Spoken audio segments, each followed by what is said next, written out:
Ngayong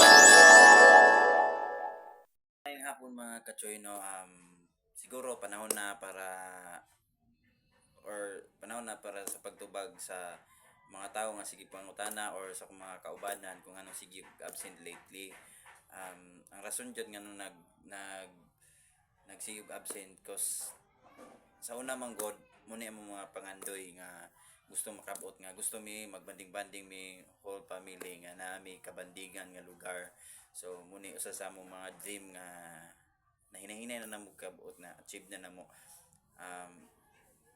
Undergoing ni siya pero kung gusto mo nga makita kung saan na human ron, so tara ako ipakita ninyo para at least matuo mo na ko nga na jud mi nahuman or namin nakabot. Sa mga tao nga kanang nangandoy ayaw jud mo undang o panganday